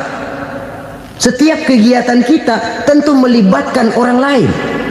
Menurut kita barangkali kita bebas jalan di jalan raya semaunya, tapi orang lain berkendaraan pun merasa bahwa ini ada juga jalan haknya, dan begitu selanjutnya. Oleh karena itu, maksud dari kendaraan yang cepat ini adalah khulata'uhu ma'as solihin. Lingkungan pergaulannya terdiri dari orang-orang soleh. Pergaulannya luas. Kemana dia pergi ada temannya. Kesulitannya ada tempat dia cerita. Dan kesulitan kalau sudah diceritakan kepada orang lain, taruh kata orang itu tidak bisa menolong, namun menceritakannya kepada orang yang kita percayai, kan paling kurang sudah mengurangi beban jiwa, mengurangi tanggungan batin, merasa masih ada tempat kita cerita. Maka lebih baik orang awam yang mau bergaul ketimbang orang setengah alim tapi ngunci pintu. Sebab nantinya akan timbul sikap picik, cupik pandangan, dan tidak luas menghadapi kenyataan dalam kehidupan ini. Namun yang harus kita garis bawahi, pergaulan memang mesti luas. Namun jangan sekali-kali lupa bahwa pergaulan sangat besar pengaruhnya dalam ikut membentuk kepribadian manusia. Sehari-hari bisa kita bilang, kalau kita dekat sama tukang minyak wangi, sekalipun nggak dibagi minyaknya, baunya tentu dapat. Betul? Tapi dekat sama tukang elas, walaupun nggak kena apinya, asapnya mesti kena. Kalau Syauqi mengatakan lebih jelas lagi, man asyaral asrafa asa musyarrafan wa muasyiral anzali ghairu musyarrafin. Awalam taral jildal hakira muqabbalan bisagri lamma sara jildal mushaf. Siapa yang bergaul dengan orang mulia, dia bakal ikut menjadi mulia. Tapi siapa yang berteman dengan orang hina, dia tidak bakal ikut menjadi mulia. Tidakkah kau lihat, kata Syauqi, kulit kambing yang hina pun dicium orang ketika menjadi kantong Quran. Kulit kambing hina, kalau dia sendirian gak ada yang mau cium. Tapi begitu dia bergaul dengan Quran, menjadi kantong Quran, dipakein minyak wangi, ditaruh di tempat yang tinggi, mau diambil dicium dulu, dibawa dengan penuh hormat dan hati-hati.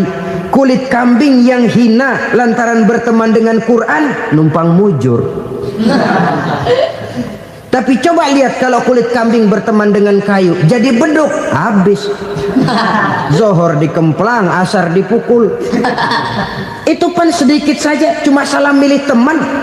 Yang temannya Quran dihormati orang, yang temannya kayu lantaran jadi beduk, gelap-gelap subuh orang udah kemplangi.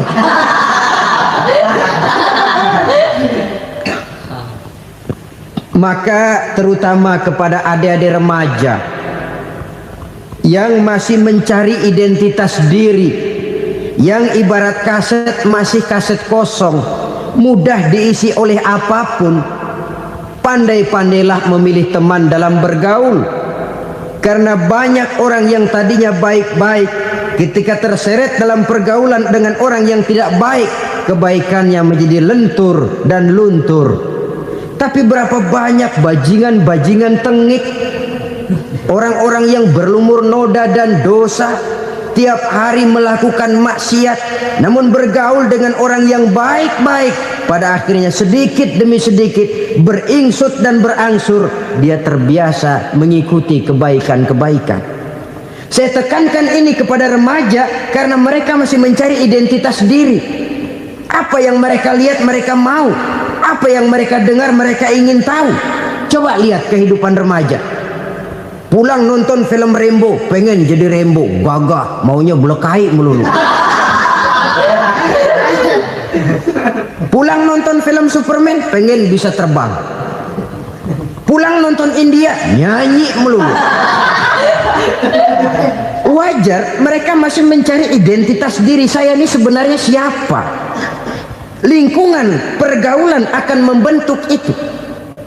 Karena itu pandai-pandailah bergaul, karena ia sangat besar pengaruhnya dalam ikut membentuk kepribadian manusia.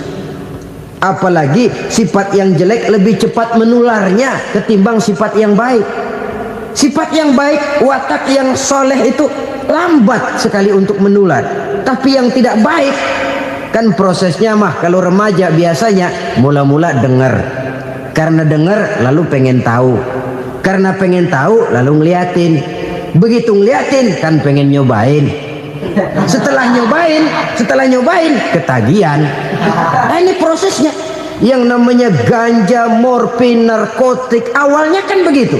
Mula-mula denger katanya kalau sudah fly to the sky, sudah melayang ke langit katanya, disitulah puncak kebahagiaan. Mulanya cuma denger. Karena denger pengen tahu. Karena pengen tahu lalu ngeliat, kumpul sama orang yang suka ngeganja. Setelah ngeliat, nah pengen ngerasain. Begitu ngerasain enak juga, ketagihan. Kalau sudah ketagihan jadi penyakit kronis, bisa merembet kepada yang lain. Iya, kalau orang tuanya mampu untuk beli morfin, beli ganja. Kalau tidak kan pikirannya ngayap, jemuran siapa ya gue sahabat. Timbullah perbuatan-perbuatan negatif yang bermula dari salah pergaulan. Apalagi buat adik-adik remaja yang tinggal di kota-kota besar, yang pengaruh budaya, pengaruh kesenian, pengaruh struktur kehidupan yang nampak makin individualistis, di mana persaingan tajam, tensi ekonomi tinggi, orang mudah mengalami stres. Pandai-pandailah dalam bergaul, sekali lagi, karena ia sangat besar pengaruhnya dalam ikut membentuk kepribadian manusia.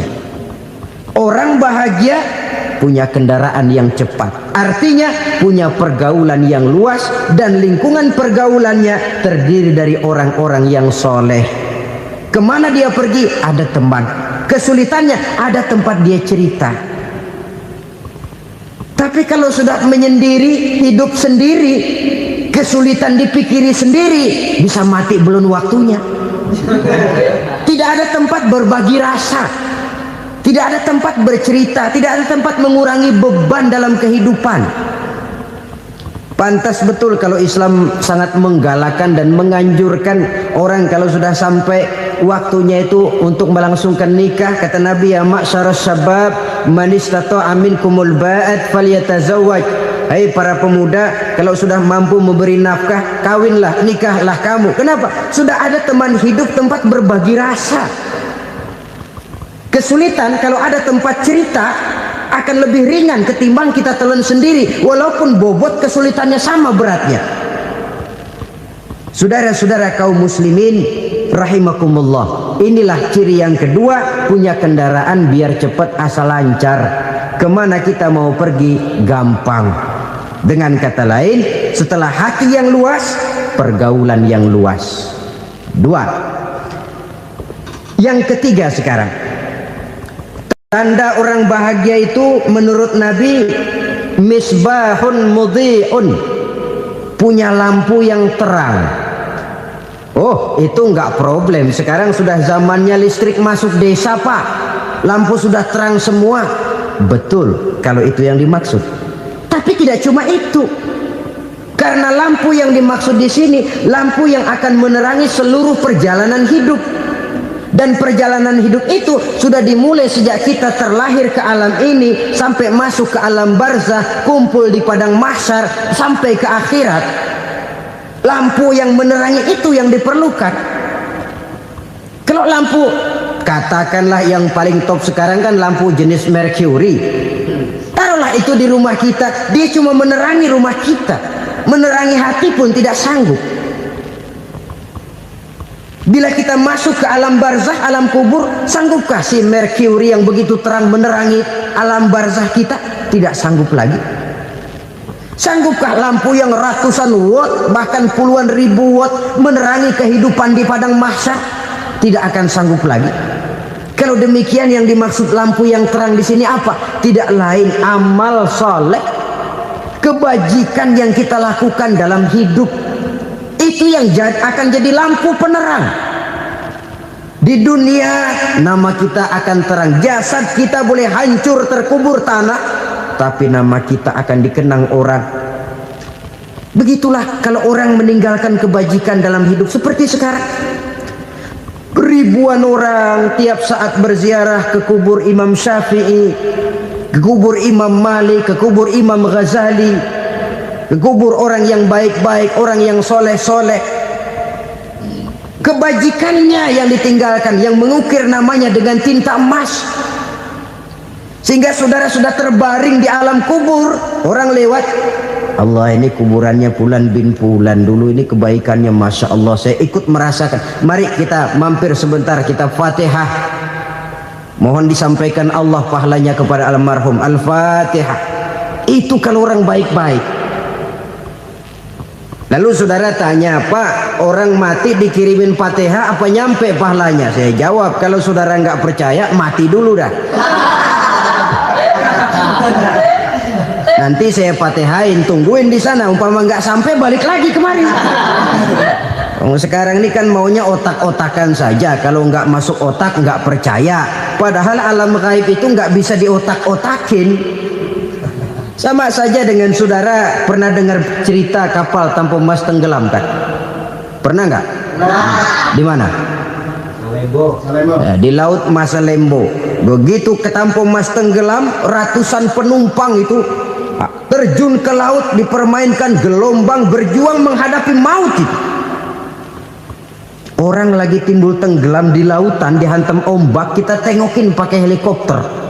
Pak, lagi timbul tenggelam ya? Iya, tolongin. Jangan khawatir Pak, nih saya kirim intan Pak, harganya 10 juta. Kira-kira orang yang timbul tenggelam di laut seneng nggak? Tidak.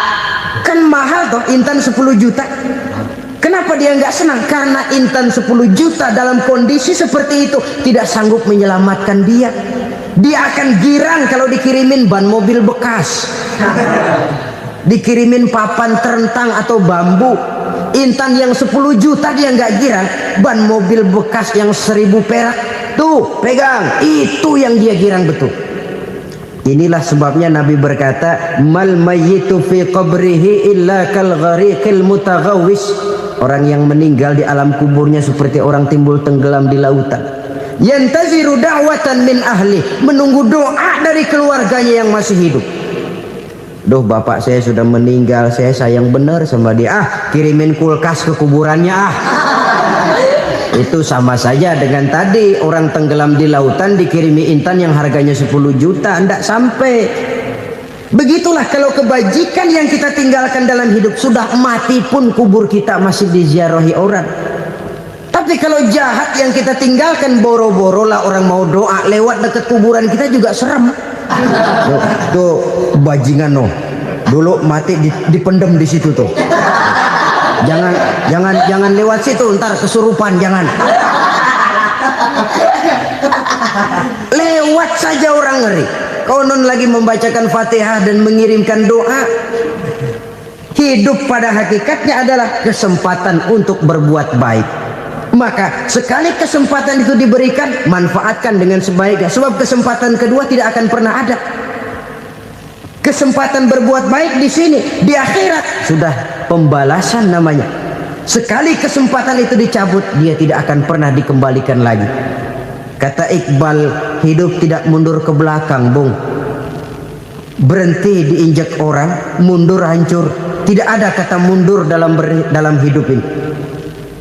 Berhenti diinjak orang, mundur kecebur. Tidak ada kata lain. Harus maju dalam kehidupan, dalam artian yang positif.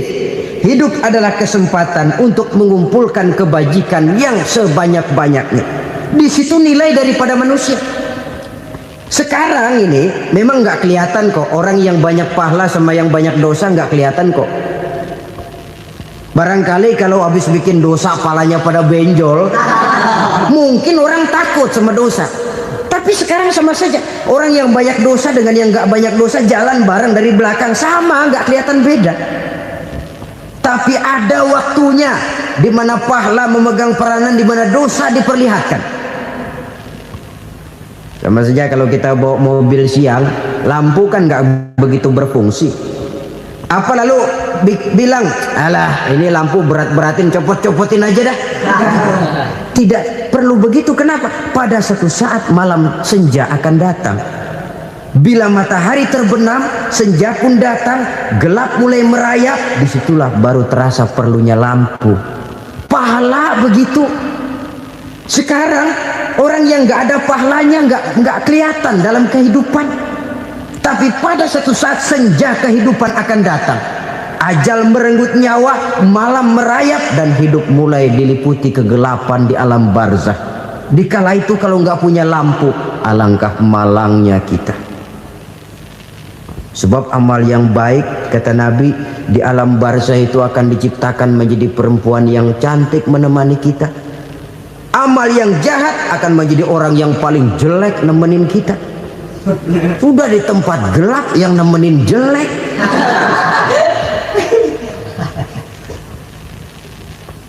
Kaum muslimin rahimakumullah. Kalau demikian masalahnya, tergantunglah kita pandai memanfaatkan waktu. Al-waktu kasayf. Waktu itu cepat sekali. Yang namanya waktu itu tahu-tahu. Tahu-tahu. Udah tahun 87. Tahu-tahu. Udah begitu. Tahu-tahu.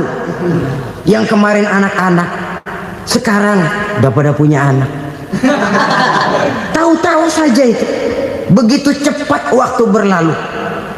Kalau tidaklah pandai kita memanfaatkannya, akan rugi kita. Nabi bersabda, man kana yaumuhu khairun min amsihi fahuwa rabih.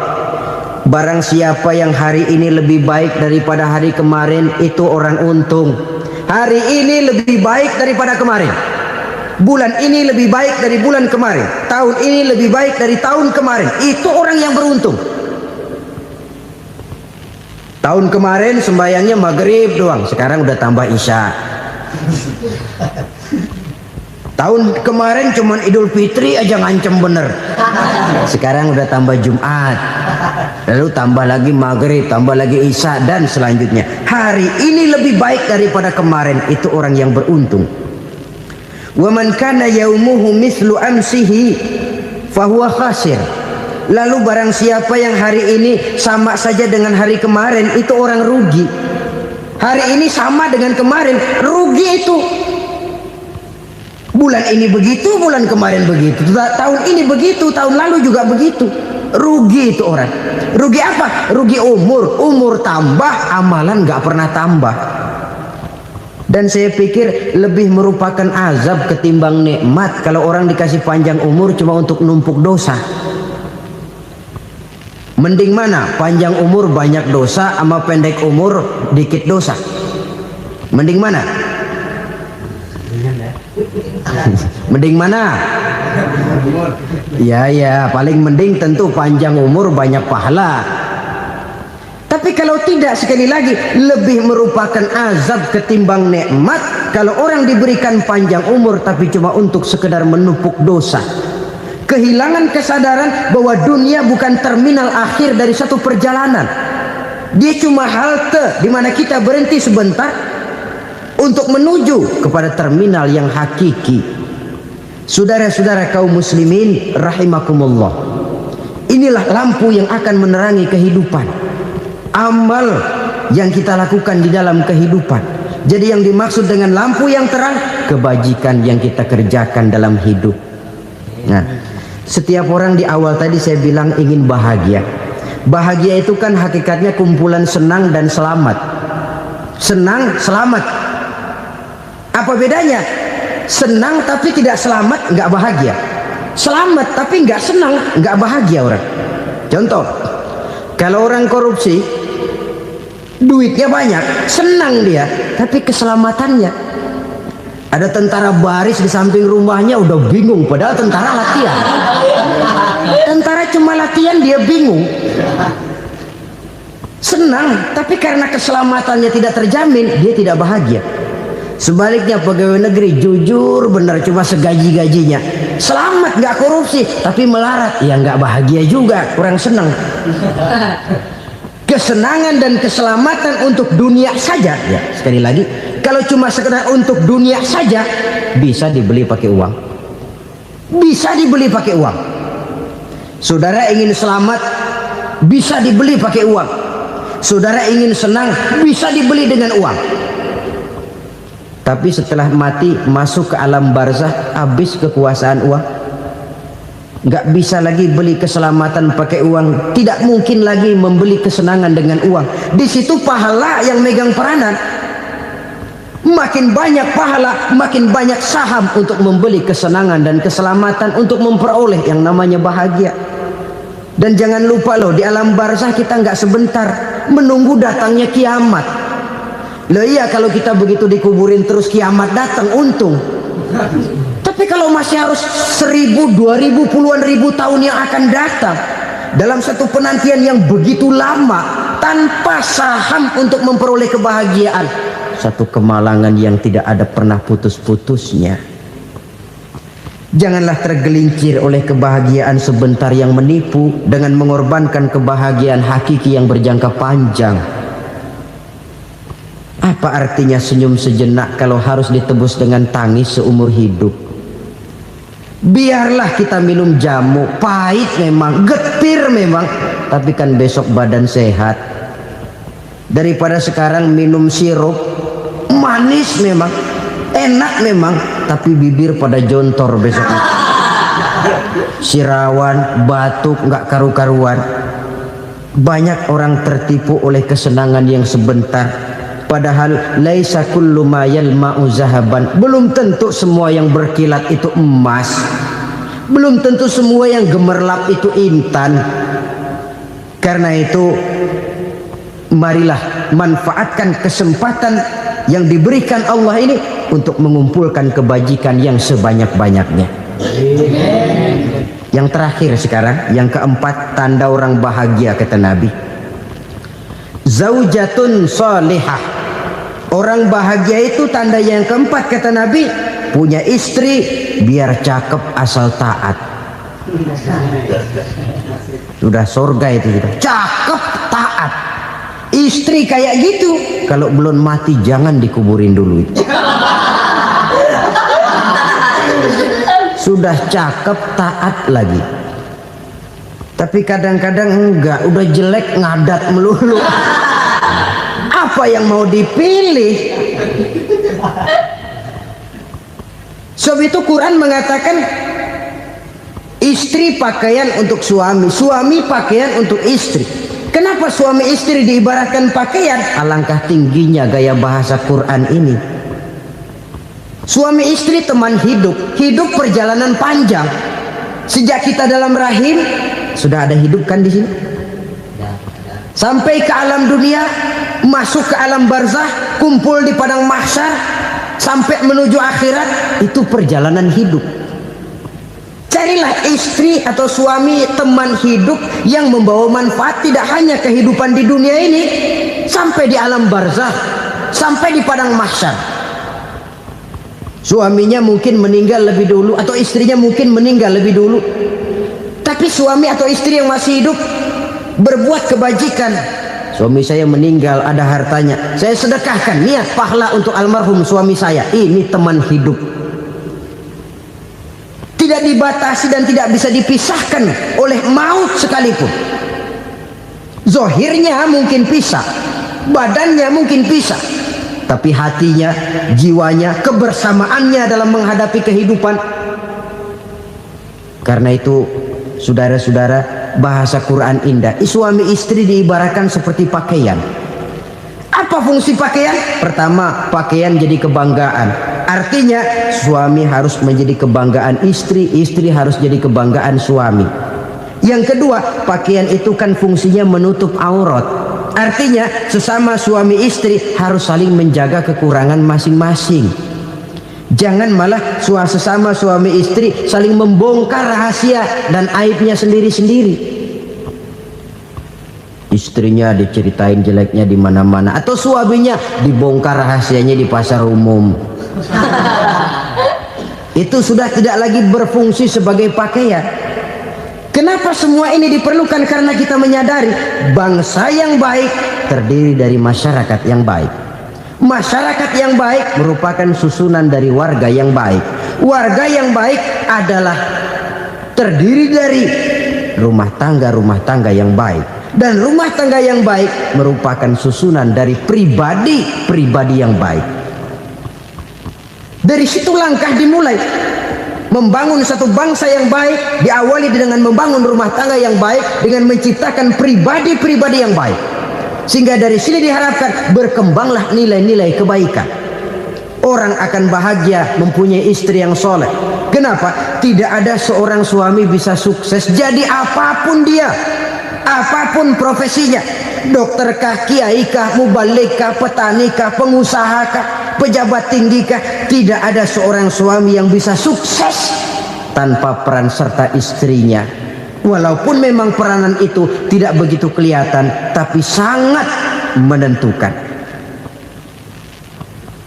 Karena itu, saudara hadirin yang saya hormati, Islam sangat menghargai kaum wanita, memberikan kedudukan yang tinggi sepanjang tidak mematikan kodrat kewanitaannya.